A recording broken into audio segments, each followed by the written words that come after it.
Guruku, orang-orang dari pesantren. Karya Kiai Haji Saifuddin Zuhri, 1974.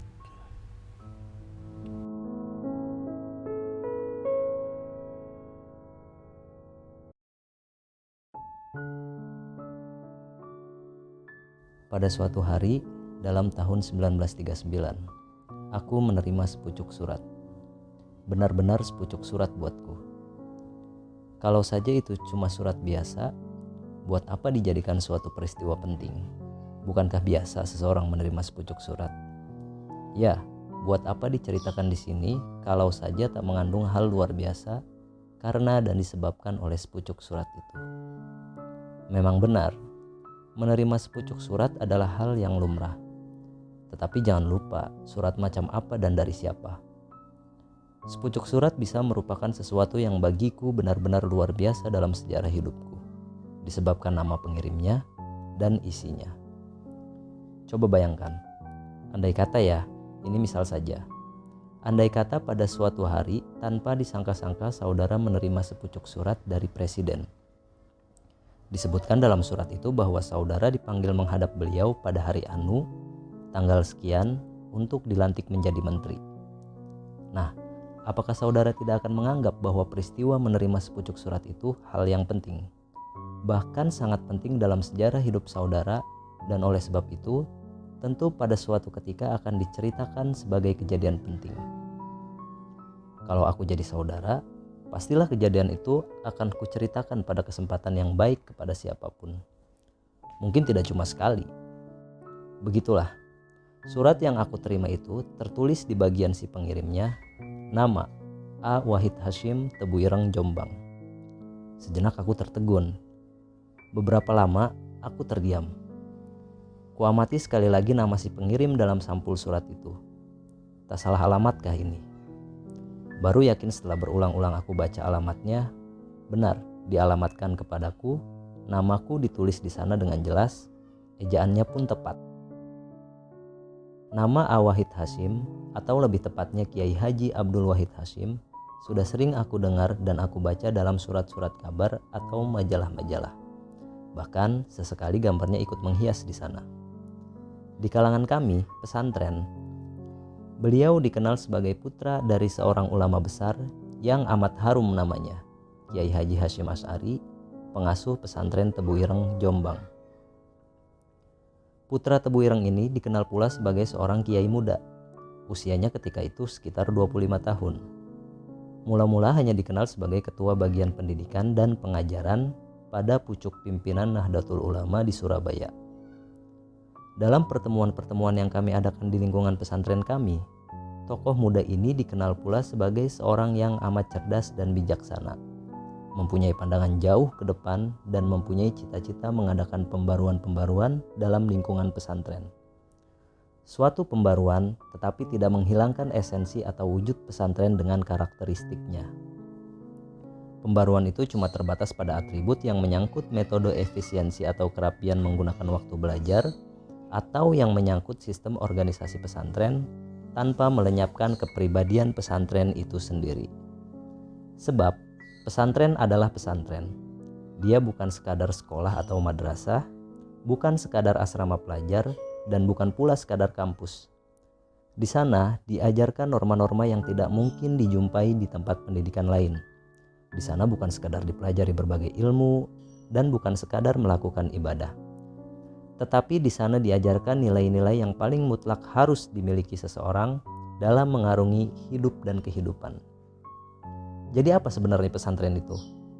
Untuk menjawab pertanyaan ini, aku ingin menganjurkan dan mempersilakan sebaiknya saudara masuk saja ke pesantren untuk nyantri, untuk benar-benar menjadi santri, bukan untuk keperluan yang lain.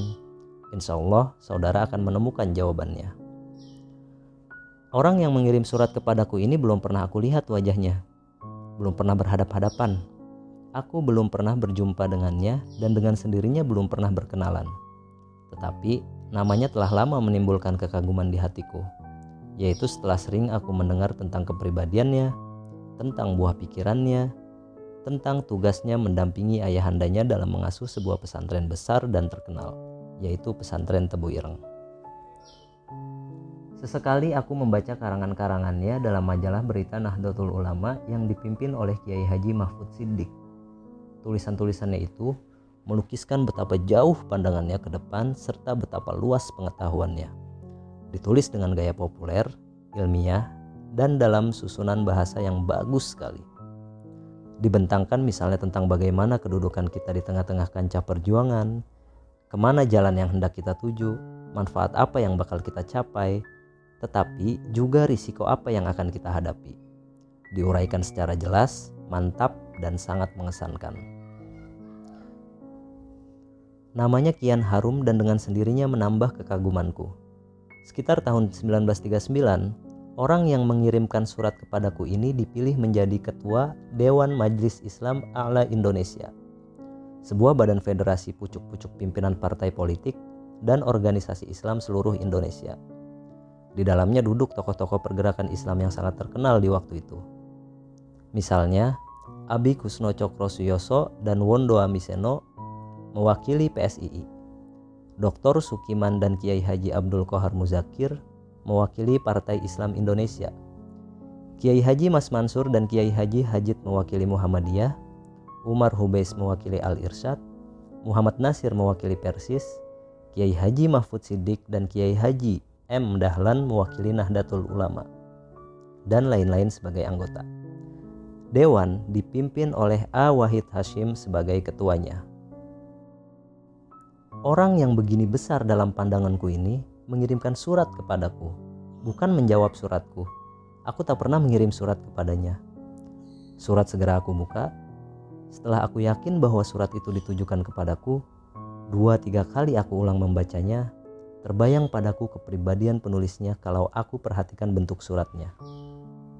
Kertasnya putih bersih, baris huruf-huruf ketikannya rata, begitu rapih ketikan-ketikannya tanpa ada salah ketik satu huruf pun. Begitu jelas dan bagus letak rangkaian kata pada tempatnya, seolah memanggil untuk dibaca.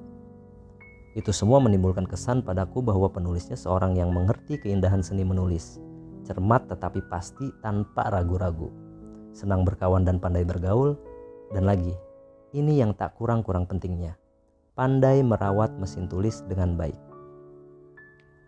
Dimulai dengan hal-hal yang biasa dalam suatu surat, menyampaikan salam dan mendoakan kesehatan serta keselamatanku. Lalu meningkat kepada hal yang lebih menarik, dikatakan bahwa beliau belum pernah melihat rupaku dan dengan sendirinya belum pernah berkenalan. Sebab itu, beliau mengajak berkenalan dan suratnya itu sebagai perkenalan pertama. Seterusnya aku membaca bagian yang lebih menarik lagi, bahkan membuat aku mongkok, yaitu bahwa beliau sering membaca karangan-karanganku di majalah Suara Ansor dan berita Nahdlatul Ulama. Beliau merasa tertarik, hingga di sini aku berhenti membaca. Aku hampir tak bisa menahan emosiku lantaran bangga atau mongkok, karena mendapat pujian dari seorang besar yang aku kagumi selama ini. Aku baca terus. Dikatakan bahwa beliau telah mengusahakan terbitnya sebuah majalah pendidikan bernama Sulub Nahdlatul Ulama yang diasuhnya sendiri dan dibantu oleh beberapa teman. Nomor-nomor pertamanya telah terbit dan bersamaan dengan surat yang dikirimkan kepadaku itu turut dikirimkan juga contohnya. Lalu dinyatakan bahwa alangkah senang beliau andai kata aku mau membantunya dengan mengirimkan karangan-karangan tetap. Satu dan lain pertimbangan, karena kata beliau dalam surat itu telah mendengar bahwa aku juga berkecimpung dalam dunia pendidikan. Pada akhir suratnya ditanyakan kepadaku, benarkah aku dalam waktu dekat akan pergi ke Surabaya? Jika memang benar, beliau mengusulkan bagaimana kalau aku singgah dulu di rumahnya barang sehari dua untuk nantinya pergi bersama-sama ke Surabaya. Jika aku setuju akan usulnya, dimintakan agar aku beritahu kepada beliau kapan aku akan berangkat, karena beliau akan menjemputku di stasiun Jombang. Kontan aku jawab suratnya. Aku sanggupi akan mengirim karangan-karangan untuk majalahnya. Juga, aku katakan bahwa memang benar aku akan pergi ke Surabaya untuk menghadiri mubarozah atau jambore Gerakan Pemuda Ansor sebagai pemimpin perutusan Jawa Tengah. Aku beritahukan kepada beliau hari anu, tanggal sekian, aku akan tiba di stasiun Jombang. Ketika kereta api tiba di stasiun Jombang, aku melongok dari jendela mencari orang yang menjemputku. Dalam suratnya dikatakan beliau sendiri akan menjemputku. Aku melihat seorang pemuda kulitnya keputih-putihan, tubuhnya padat berisi, agak pendek, mengenakan jas berwarna gading dengan sarung putih bergaris-garis hijau lumut.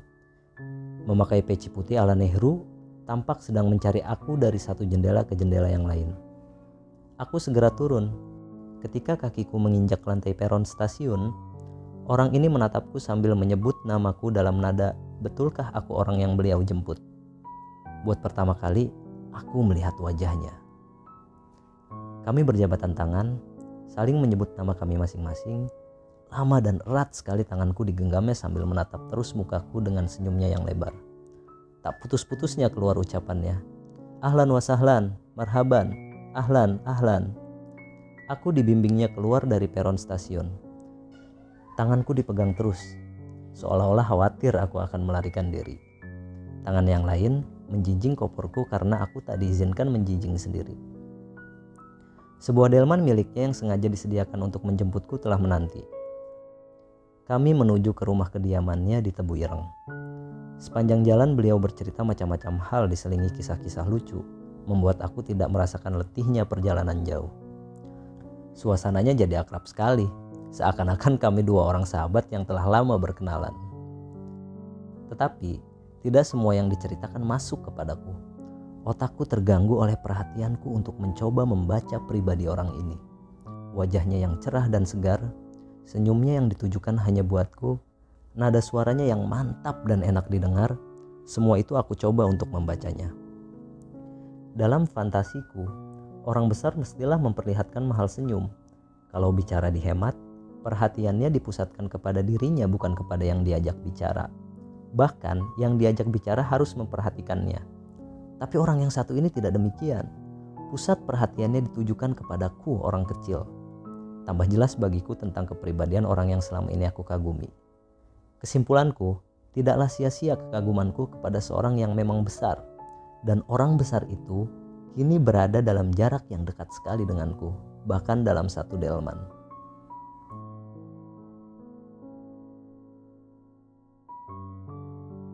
Mendekati Tebu Ireng, hayalanku memenuhi kepala.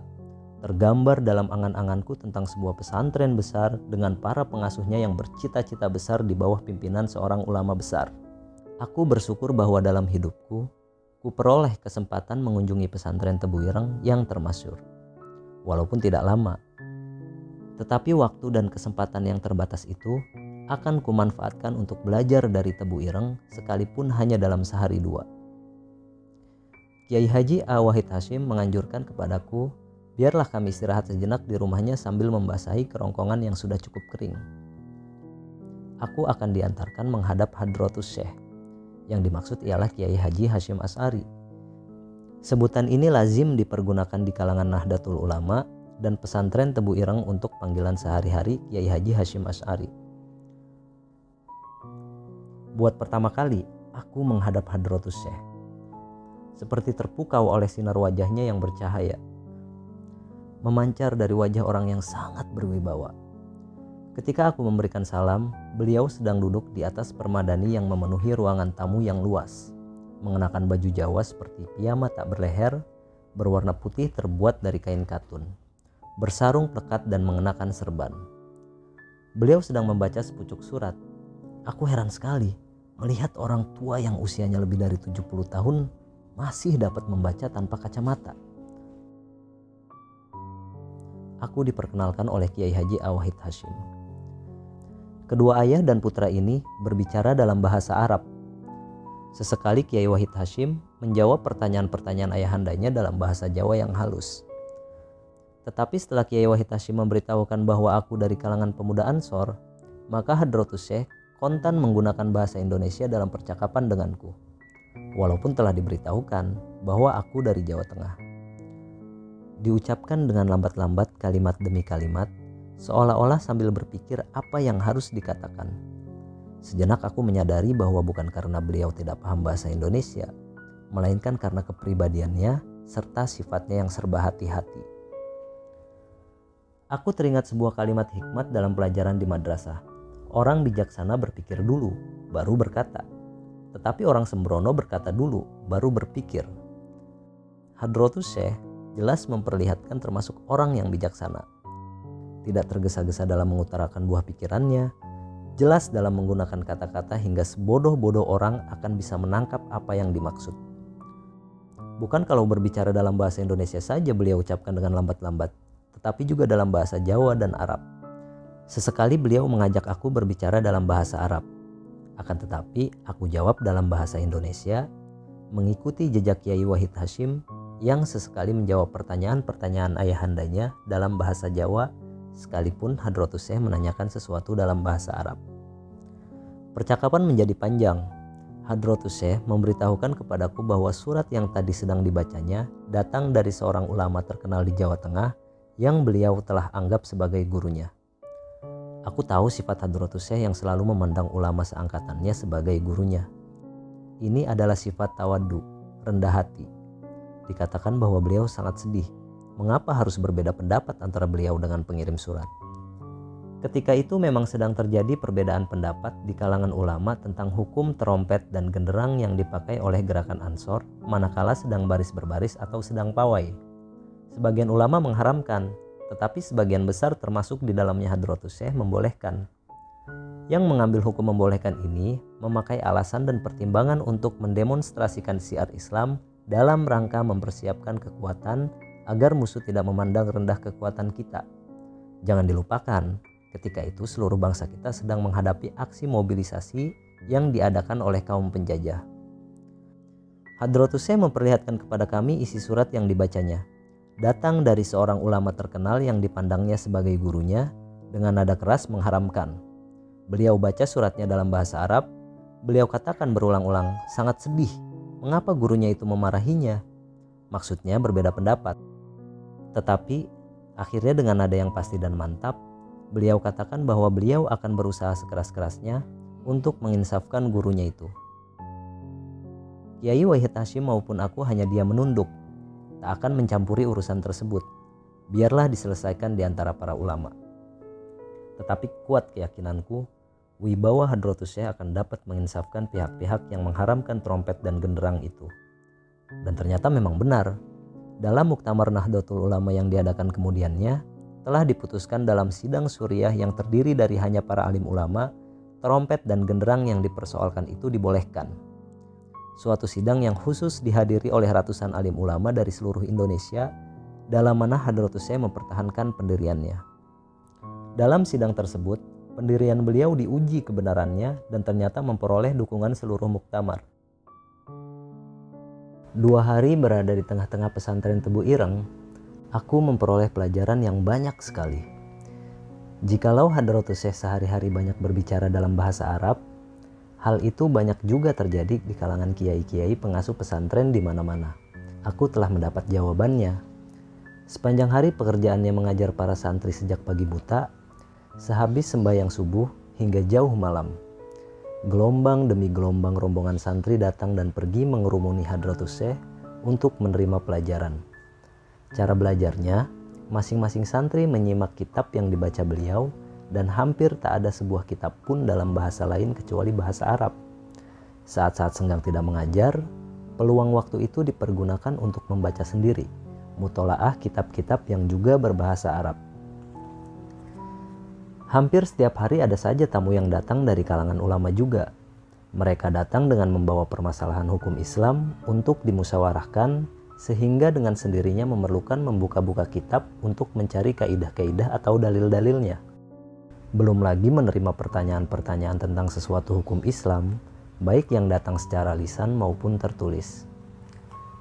Dalam pada itu, sekali tempo beliau harus menulis risalah-risalah atau maklumat-maklumat mengenai masalah yang sedang hangat dibicarakan oleh masyarakat, yang sumbernya harus dicari dari kitab-kitab yang berbahasa Arab. Aku sampai kepada kesimpulan bahwa tidaklah mengherankan mengapa bahasa Arab itu seperti bahasa ibunya sendiri. Maka itu, aku sering menjumpai di mana-mana bahwa para kiai, dan tentu juga termasuk Kiai Haji Hasyim Asy'ari, merasa jadi lebih mampu dan lancar mengutarakan buah pikirannya dalam bahasa Arab. Bahasa ini telah dipandang bukan lagi bahasa asing, melainkan bahasa Islam. Aku bandingkan juga dengan sebagian para sarjana kita, terutama sarjana hukum angkatan lama yang lebih mahir berbahasa Belanda dibanding dengan bahasa ibunya. Tetapi, bahasa apapun yang digunakan Hadratus Syekh, beliau selalu mengucapkannya dengan perlahan-lahan, mencari rangkaian kata yang mudah dimengerti oleh orang banyak. Jika masalahnya cukup berat dan memerlukan pemikiran lebih mendalam, maka kata-katanya selalu diulang-ulang supaya mudah dipahami oleh orang yang diajak bicara. Selama 2 malam aku berada di pesantren Tebu Ireng, aku dapati pesantren ini seperti tak pernah tidur. Hampir 24 jam suasananya penuh dengan kegiatan-kegiatan dari 1.500 orang lebih penghuninya, para santri dan guru-gurunya. Berjajar ratusan bilik yang didiami para santri, di emper-empernya selalu kelihatan kelompok-kelompok santri yang sedang menghafal pelajaran atau sedang mendiskusikan pelajarannya di antara mereka. Kelompok-kelompok lain sedang mengerumuni gurunya untuk menerima pelajaran. Kelompok fikih berada di sudut sana, kelompok hadis di ruang lain, kelompok tafsir menggerombol di tempat lainnya. Begitu seterusnya. Tak terhitung jumlah kelompok-kelompok kecil yang sedang mengulang-ulang sendiri pelajaran yang baru diterima dari gurunya. Di serambi masjid, terdapat kelompok yang tengah membaca Al-Quran. Membaca Al-Quran adalah suatu keutamaan, memperoleh bahagian pahala bagi siapa yang membacanya, sekalipun tidak mengerti maksudnya. Tentu saja, yang mengerti maknanya lebih banyak lagi pahalanya.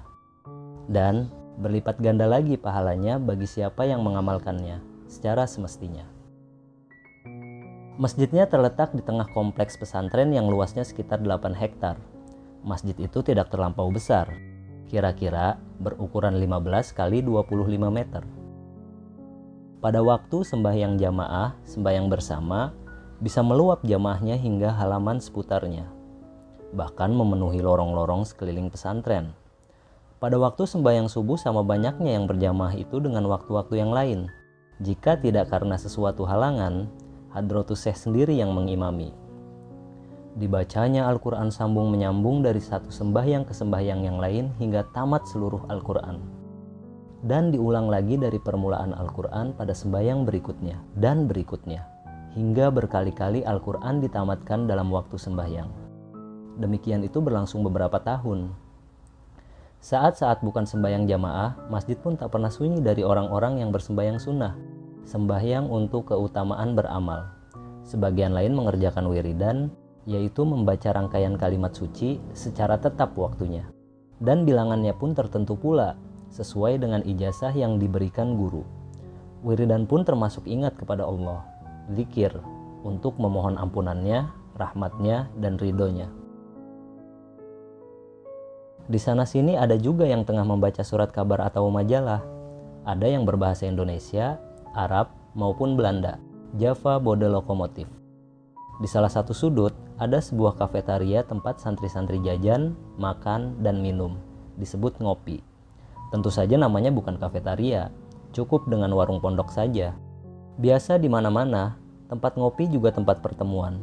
Sekadar kumpul-kumpul di antara kawan sambil mengobrol dan bergurau. Ada kalanya warung itu kepunyaan koperasi pesantren.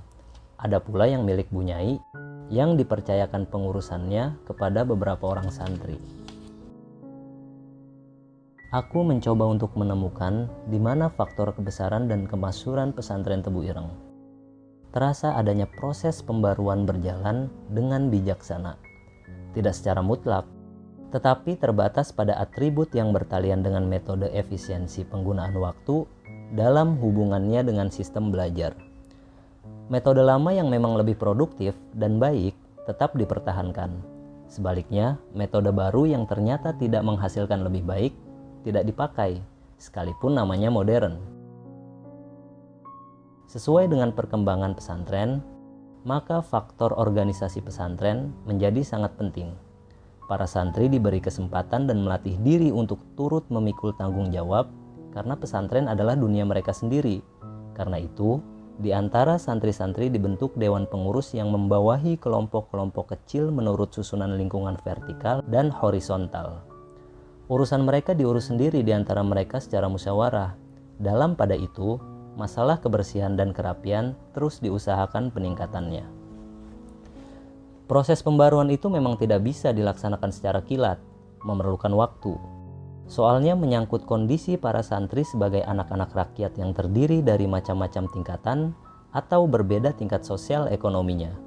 Pembaruan itu tidak menyangkut hal yang asasi, misalnya tanpa melenyapkan wujud pesantren itu sendiri sebagai lembaga yang mempunyai corak dan kultur sendiri. Tempat menuntut ilmu, mempraktikkan ibadah, mempraktikkan cara bergaul sebagai anak rakyat warga masyarakat, mempersiapkan masa depan di tengah-tengah rakyat, dan menyaring setiap yang datang baru yang belum jelas manfaatnya bagi keselamatan masyarakat. Di pesantren ini, santri diperkenalkan pada kegiatan masyarakat di luar pesantren, dilatih dan diberi kesempatan untuk terjun ke dalamnya. Tidaklah mengherankan mengapa santri-santri Tebu Ireng turut aktif dalam kegiatan dakwah, pendidikan, dan sosial yang sedang berjalan di dalam masyarakat. Tidaklah mengherankan bila aktivis-aktivis Nahdlatul Ulama di sekitar Jombang dan Jawa Timur pada umumnya sebagian besar terdiri dari para lulusan Tebu Ireng. Dan faktor kebesaran Tebu Ireng memang tidak bisa dipisahkan dengan kebesaran pengasuhnya, khususnya tokoh Kiai Haji Hasyim Asy'ari. Tidak diragukan lagi bahwa ulama ini mempunyai wibawa atau haibah serta pengaruh yang besar sekali di kalangan alim ulama di Jawa Timur khususnya, dan di seluruh Indonesia pada umumnya sebagai Rais Akbar Nahdlatul Ulama. Bukan saja di kalangan Nahdlatul Ulama, tetapi juga di kalangan golongan Islam yang lainnya.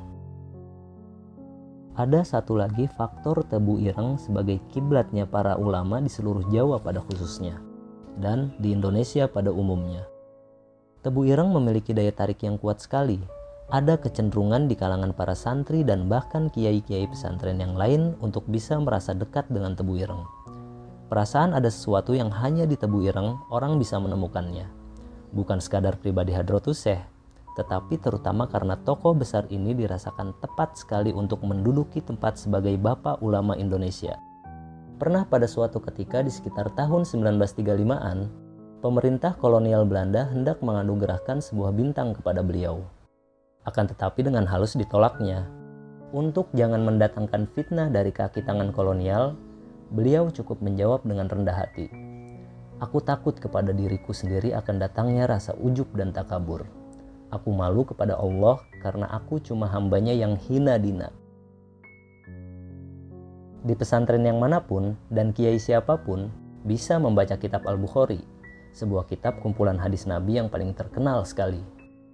Kumpulan itu berisi 7.275 buah hadis yang sahih. Penyusunnya bernama Abu Abdullah Muhammad bin Ismail.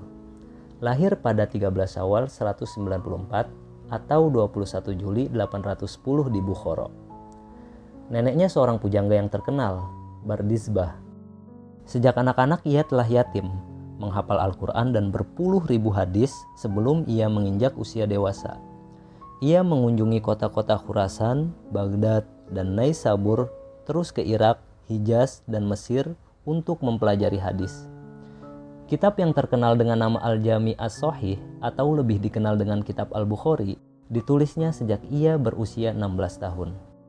Sebanyak 7.275 buah hadis yang dihimpunnya itu merupakan pilihan dari hasil pengecekannya terhadap 1.800 orang yang dianggap guru-guru ilmu hadis.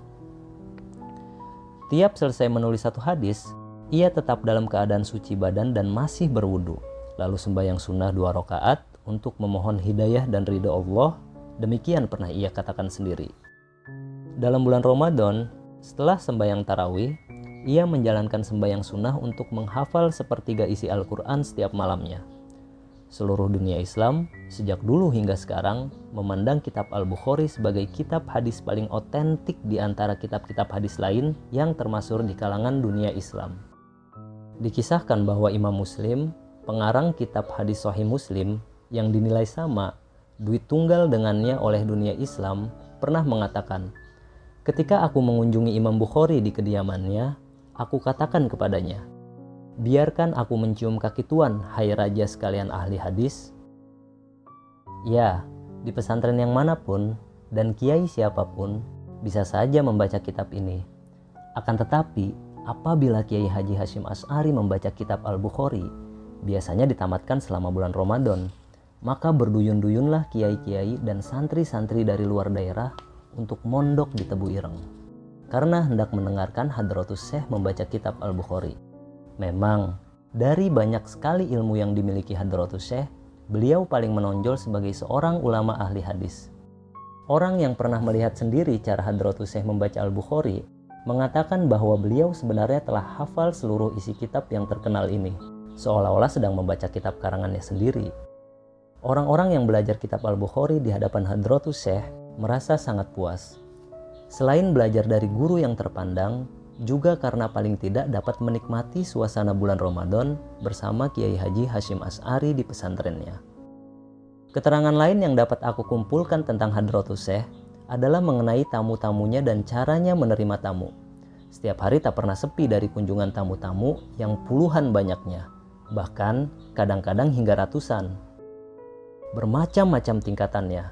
Ada kiai, santri, wali murid, pamong praja, saudagar, petani, pemuda, dan sebagainya. Tamu-tamu ini semuanya dilayani dengan baik, sekalipun tidak pernah berjanji sebelumnya. Sekalipun datang pada waktu yang umumnya orang sedang istirahat. Sekalipun ada khodam yang menyuguhkan minuman dan makanan, tetapi beliau sendiri yang meletakkan di muka sang tamu. Bahkan kadang-kadang beliau sendiri yang mengambilnya dari dalam ruangan tengah di rumahnya jika kebetulan khodam sedang mengasok. Bahkan jika kedatangan tamu tepat di waktu makan, siang maupun malam, maka keluarlah hidangan makan. Dengan amat ramahnya tamu diladeni dengan kata-katanya yang menyenangkan. Hingga kalau tamu itu terdiri dari banyak orang, maka masing-masing orang merasa bahwa dialah paling disayang Hadratus Syekh. Siapa saja yang pulang dari bertamu akan merasa bahwa dirinya orang yang paling dekat di hati Hadratus Syekh. Mereka puas menjadi kenangan yang membahagiakan sepanjang hidupnya. Ada kalanya sang tetamu datang dengan membawa sekadar oleh-oleh, misalnya buah pepaya. Hadratus Syekh memperlihatkan sukacitanya atas oleh-oleh itu sambil berkata, "Alhamdulillah, Alhamdulillah, pucuk dicita, ulam tiba. Saya sudah lama ingin buah pepaya. Alangkah bagusnya pepaya ini. Alangkah nikmatnya." Berulang-ulang diucapkan terima kasihnya serta mendoakan kepada si pemberinya. Padahal di kebunnya, di belakang rumah Hadratus Syekh, ada juga pohon-pohon pepaya. Tidak semua orang bersedia menerima tetamu. Tidak semua orang gembira menerima tamu, apalagi yang tak ada janji sebelumnya. Dan tidak semua orang dapat menyenangkan hati tetamu. Tetapi Hadratus Syekh tidak masuk golongan ini. Hadratus Syekh dalam pandanganku adalah orang besar. Andai kata beliau bukan orang alim, ini misal saja. Tetapi dengan caranya menyenangkan tetamu, setiap waktu, sepanjang hari, sepanjang bulan dan tahun, tetamu selalu diterima dengan amat baiknya. Maka dari ini saja beliau adalah seorang besar. Seorang yang sangat layak untuk dipandang sebagai bapak dan pengayom. Tugas sehari-harinya yang telah cukup berat dan memakan waktu, dalam usianya yang sudah 70-an tahun, padahal beliau juga merupakan pimpinan puncak dari sebuah organisasi Islam bernama Nahdlatul Ulama selaku rais akbarnya, bagiku tak ada lagi tara bandingannya. Sangat mengagumkan. Menurut cerita Kiai Wahid Hasyim, putranya, jika pada satu saat Hadratus Syekh menghadapi masalah yang cukup berat sehingga tak bisa diatasi sendiri, maka orang pertama yang dimintai pendapatnya adalah Kiai Haji Abdul Wahab Hasbullah dan Kiai Haji Bisri Sansuri, dua ulama besar yang masing-masing memimpin pesantren Tambak Beras dan Denanyar, tidak jauh dari Jombang. Tiga tokoh ulama besar ini merupakan tritunggal yang masing-masing mempunyai maziyah atau nilai kelebihan, tetapi saling memerlukan antara yang satu kepada lainnya. Aku merasa sangat kecil sekali jika berhadapan dengan Hadratus Syekh. Aku ingin bisa mewarisi salah satu sifatnya, walaupun sekadar yang kecil saja. Padahal aku belum pernah secara langsung menjadi muridnya. Aku belum mendapat kesempatan mondok di Tebu Ireng. Tetapi sejak itu aku lebih mantap untuk menganggap bahwa beliau adalah guruku. Aku pelajari kepribadiannya, aku renungkan buah pikirannya, dan aku hendak mengikuti garis kepemimpinannya. Sekalipun berada dalam jarak yang jauh, aku di Jawa Tengah dan beliau di Jawa Timur. Di hatiku beliau sangatlah dekat, biarpun andai kata di hati beliau, aku tidaklah dekat. Waktu yang hanya 2 hari di Tebu Ireng, aku berusaha untuk merekam segala yang aku lihat dan aku dengar. Pada saatnya, akan kuulang penyimakannya tahap demi tahap, aku jadikan pedoman yang sangat berharga pada saat aku memulai ikut terjun ke tengah medan pengabdian. Bukankah semua orang wajib mengabdikan diri? Ya, tentu saja disesuaikan dengan kadar kemampuannya dan kesempatannya yang tersedia. Bismillah, bihaulillah, dengan nama Allah dan dengan mengharapkan pertolongannya.